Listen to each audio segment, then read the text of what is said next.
आज यहाँ पर हम लोग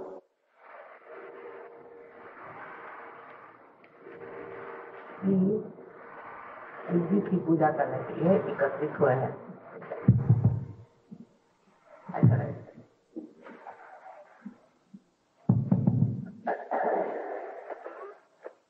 और ये पूजा एक बहुत बड़ी विशेष पूजा है, क्योंकि मानव का अंतिम लक्ष्य यही है कि वो शिव तत्व को प्राप्त करे। शिव तत्व बुद्धि से परे,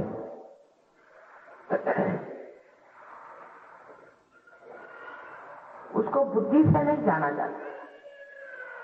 जब तक आप आत्म साक्षात्कारी नहीं होते, जब तक आपने अपने आत्मा को पहचाना नहीं, अपने को जाना नहीं, आप शिव तत्व को जान नहीं सकते। शिव जी के नाम पर बहुत ज्यादा आडंबर, अंधता और अंधश्रद्धा फैली हुई। किंतु जो मनुष्य आत्म साक्षात्कारी नहीं, वो शिव जी को समझ ही नहीं सकता, क्योंकि उनकी प्रकृति इस प्रकार की है कि वो समझने के लिए सबसे पहले मनुष्य को उस स्थिति में पहुंचना चाहिए जहां पर सारे ही उदास, सारे ही महान तत्व अपने आप विराजित है।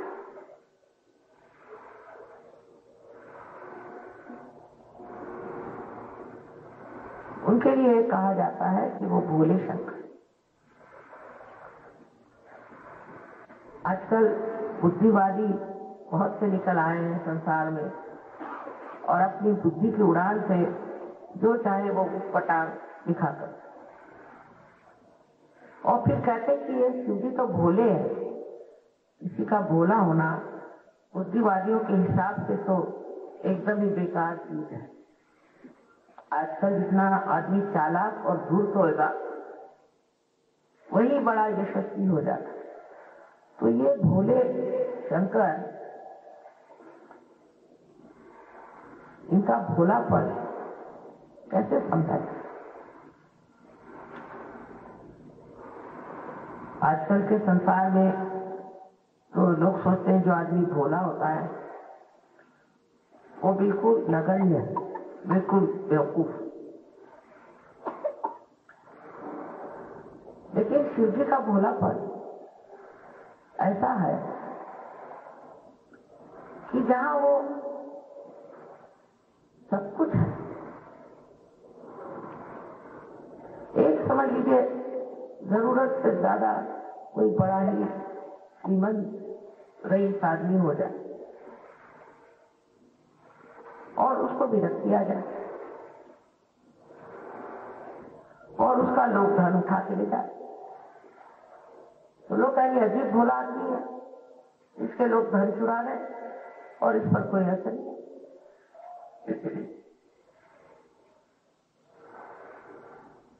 लेकिन जब उसको विरक्ति आ गई तो उस धन का उसको जब महत्व ही नहीं रहा, तो अपने भोलेपन में बैठा है, उसको भोलेपन का मजा उठा रहा है।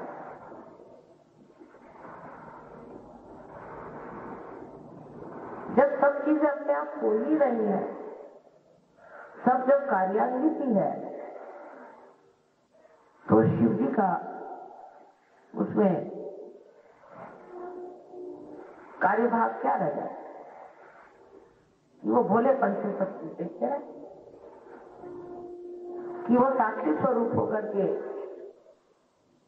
शक्ति का कार्य देखते रहे। शक्ति ने सारी सृष्टि रचाई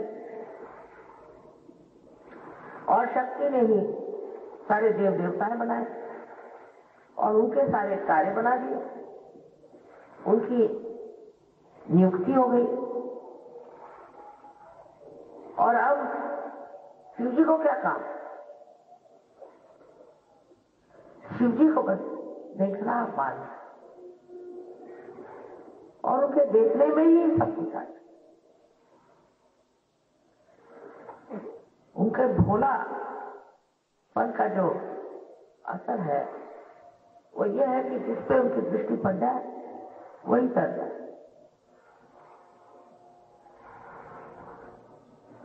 जिसके तरफ उनका चित्त चला जाए वही तर जाए।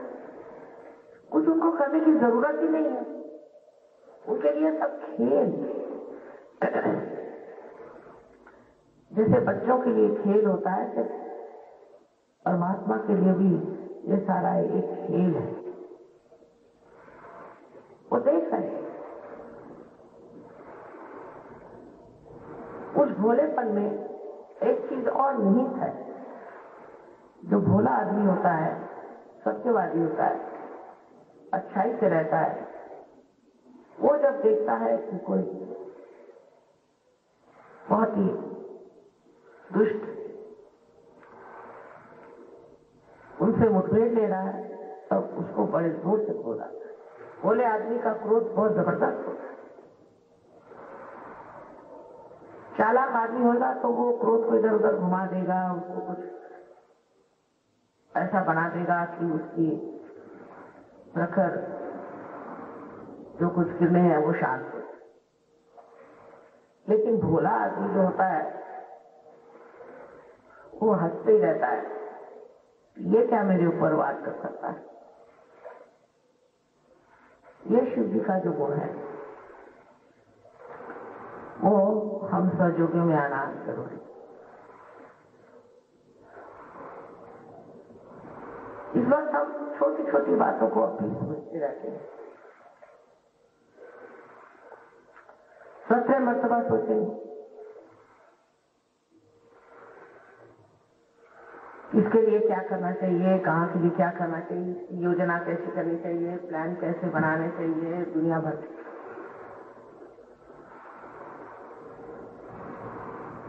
जैसे शिव जी ने शक्ति पर सब छोड़ दिया है, आप लोग भी सब कुछ शक्ति पर छोड़ सकते, लेकिन वो भी फिर एक स्थिति आनी चाहिए, वो भोलापन आपके अंदर आना चाहिए। इस भोलेपन का मतलब यह है कि किसी तरह की नेगेटिविटी आपके अंदर आ ही नहीं सकती, इसीलिए आप बोले हैं। कोई चीज आपको छू ही नहीं सकती तो आप बोले। पिताजी में परेशान क्यों? सांप लौट रहा है तो सांप को लौटते, जहर पीना तो जहर पी ले। होना क्या है? जो बिल्कुल विशुद्ध है, इस पर कोई भी चीज का असर ही नहीं आता, जो समर्थ है, इसकी शक्तियां स्वयं ही उसकी रक्षा करें, उसको क्या प्रभाव, क्या करें, क्या न करें।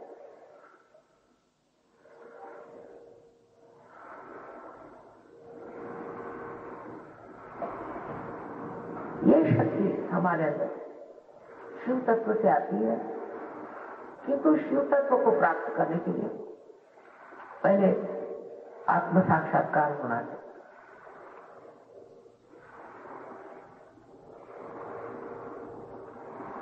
कुंडलिनी जो है वो शक्ति है और चक्र जो है ये सीढ़ियां। इन सब सीढ़ियों से चढ़ के आखिर प्राप्त एक ही करना है, वो है शिव तत्व। सारे देव देवताओं को इसी में एक संलग्नता है, इसी में एक विचार है कि आप सबको शिव तत्व पे पहुंचा दें। ये उनका कार्य है और वो उस कार्य में पूरी तरह से लगे हुए। वो ये नहीं पूछते इसमें हमारा क्या होगा, हमारी स्थिति क्या, हमारी पोजीशन क्या, हम कहाँ बैठे हैं, मनुष्य के जैसे नहीं सोचते। वो अंग प्रत्यंग उस शिव के ही है और शिव तक मनुष्य को पहुंचाने के लिए कार्य तत्पर रहना उनका स्वभाव है। अब उनको कुछ लेक्चर देने की जरूरत नहीं, उनको कुछ बताने की जरूरत नहीं। उनके जो काम है वो बंधे हुए हैं, वो अपने काम पूरी तरह से करते हैं और उसमें बंद गए। अब उनका जो वो काम है वो भी एक अकर्म सा है, वो भी एक अकर्म है। वो सोचते नहीं कि हम कुछ काम करें। जैसे ये प्रकाश आप कोई बिजली से आ रहा है और उसमें जड़ होने के कारण कोई शक्ति नहीं थी, वो सोचते। और क्योंकि ये सब देवता लोग निर्विचारिता में बैठे हुए, ये भी कुछ सोचते हैं और जानते भी नहीं कि उनमें क्या शक्ति है। जैसे कि खाने की चीनी है, शुगर है, साकर, वो सब मिठास है, और वो नहीं जानती कि उसके अंदर मिठास है। इसी प्रकार जो भी जब कार्यरत होते हैं तो वो ये नहीं जानते कि हमारे अंदर ये शक्ति है, इसलिए हम कार्यरत हैं। समय कार्य जिस वक्त आप लोगों के दिमाग में ये बात आई कि हमने ये कार्य किया, हमने वो कार्य किया, हम लीडर हो गए, हम ये हो गए, तब सोचना चाहिए क्या सहयोगी नहीं। सहयोग में मनुष्य अकर्म में आ जाता है, वो करते रहता है। जितने को लगता है कि ये कर्म कर रहा है, पर उसको ज्ञात नहीं होता कि वो कुछ कर्म कर रहा है। उसका प्यार, उसको मालूम नहीं होता कि वो प्यार कर रहा है, पर लोग जानते हैं वो बहुत प्यार कर रहा है।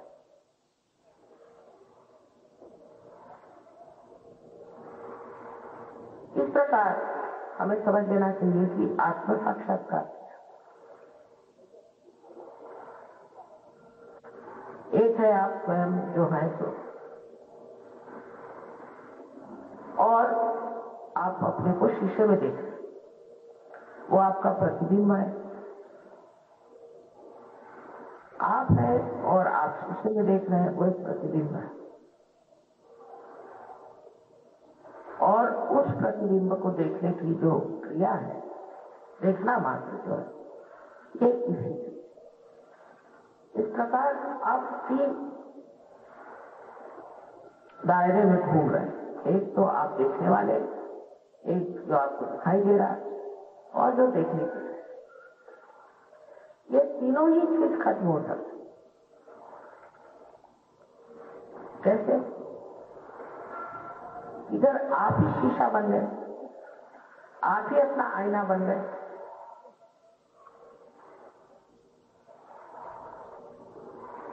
आप अपने को देखने लगे, आप अपने को जानने लगे। यही तुकाराम ने कहा कि जब आपने अपने को जान लिया, फिर और जानने की जरूरत क्या?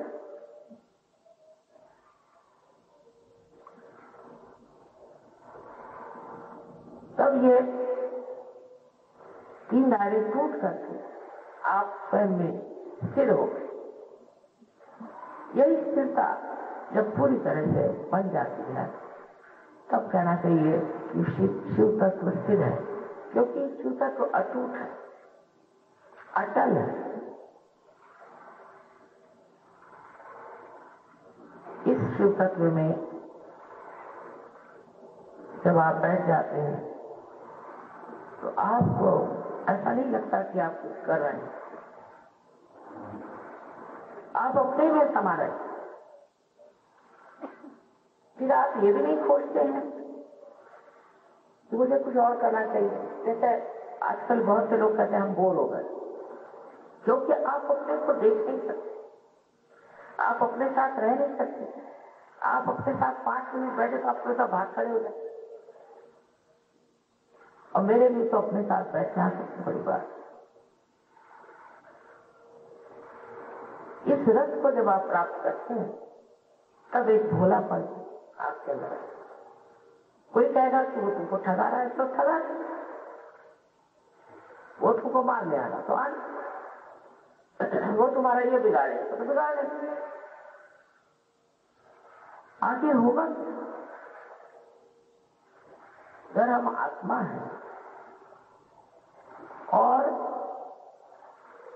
जिसे कि कोई भी नष्ट नहीं कर सकता, तब हमें कौन नष्ट कर सकता? किंतु ये विश्वास हमारे अंदर बैठना बड़ा मुश्किल। आत्म साक्षात्कार के बाद आप सहयोगी हो गए, लेकिन शिव योगी होने के लिए परम विश्वास की। अब जैसे कोई साहब जा रहे हैं तो कहेंगे भाई वहां कर्फ्यू हम कैसे जाए? आप समझो, आज तक इस बंबई शहर में कोई भी सहयोगी को नुकसान नहीं। आप भूल गए आप सहयोगी, आपके आगे पीछे देवदूत गण सब लगे, लेकिन जैसे ही आपका विश्वास उठा आगे जाओ फिर मरो। और जब विश्वास बना रहा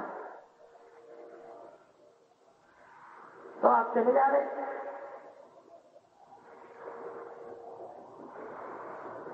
किसी को आप दिखाई भी नहीं देंगे, और जिसको दिखाई देंगे वही पार हो जाए। ऐसे नाना ही प्रश्न हमारे अंदर आते हैं, क्योंकि हम मानव है अभी, और सब तरह की असुरक्षितता, इनसिक्योरिटी हमारे अंदर बनती, और उनकी वजह से हमारे विश्वास जो है टूटते हैं। दूसरी बात, ये हमसे कोई गलतियां नहीं होती, ऐसी भी बात है। कुछ गलतियां हो जाए, उस गलतियां होने के फलस्वरूप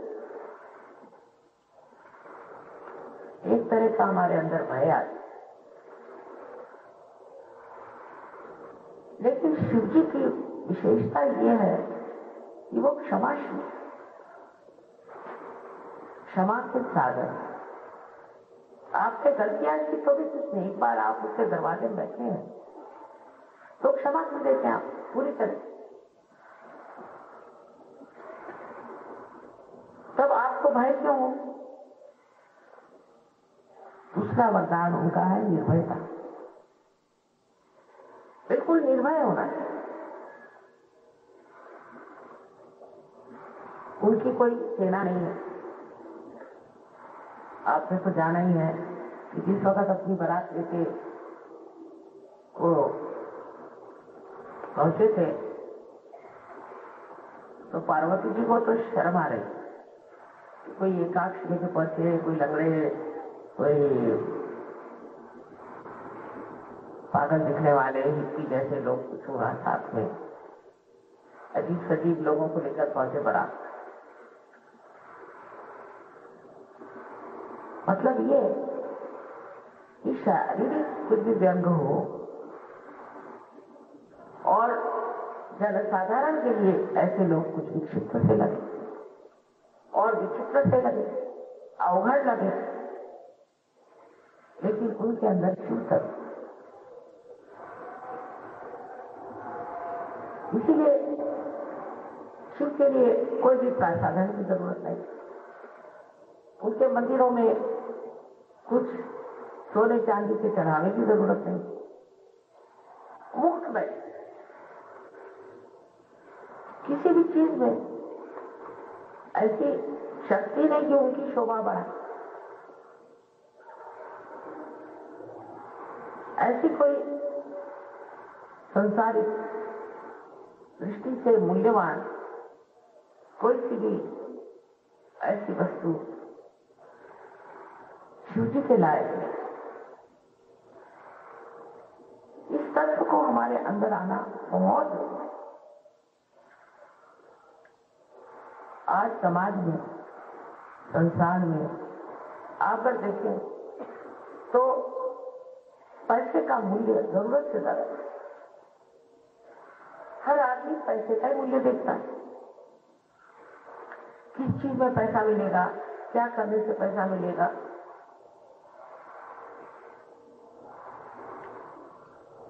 और पैसे के मूल्य पे सभी चीज को बेचने को तैयार है। पैसे तो नष्ट भी हो सकते हैं, दुष्ट कर्म में भी डाल सकते हैं, बच्चों को बिगाड़ भी सकते हैं। इसके इतने दुष्परिणाम। लेकिन शिव तत्व में बैठा हो मनुष्य, उसको किसी चीज की इच्छा नहीं, क्योंकि वो आत्मन है, आत्मनष्ट। अपनी आत्मा से ही वो अपनी उसकी आत्मा सृष्टि है। वो कहीं आप सुला दीजिए, शरीर से कोई उसको चिंता नहीं होती, शरीर के आराम को उसको चिंता नहीं होती। कहीं भी सुला दीजिए, कुछ भी खाने को दे दीजिए, नहीं तो बची। और फिर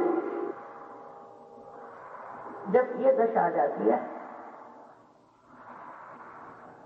तो वो सभी चीजों पर अधिकार कर,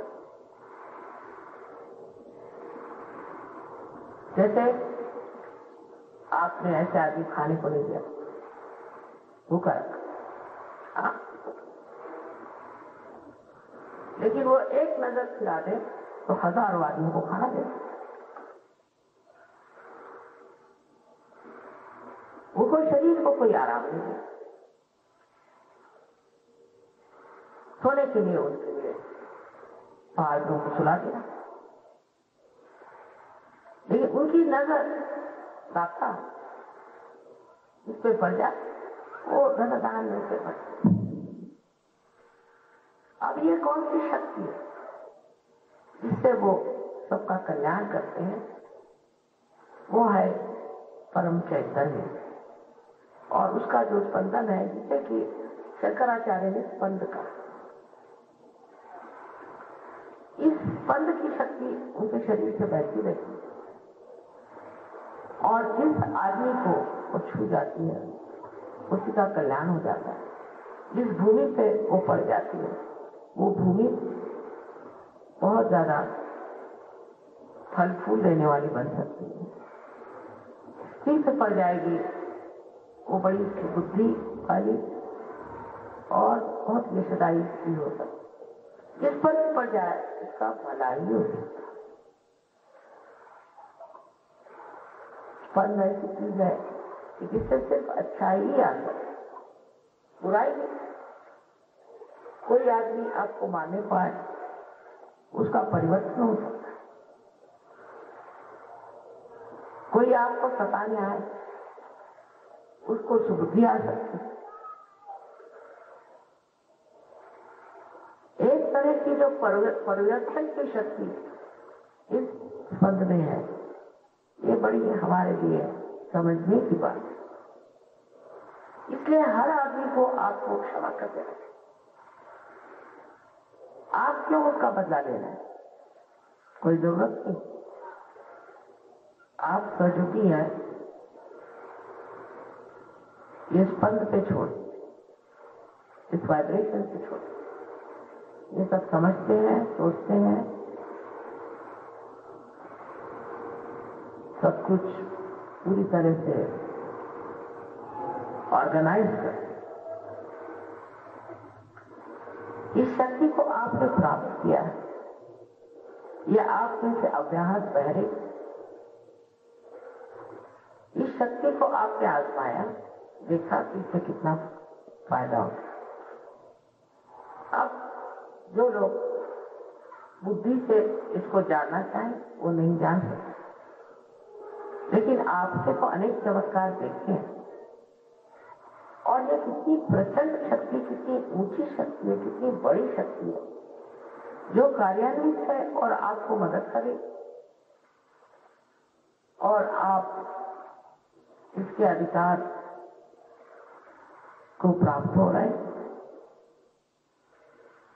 उस वक्त हमें यही सोचना चाहिए कि जब शिव तत्व होने से ही हमें हर एक चीज पर, पूरे पर्यावरण से आपका शिव तत्व चलता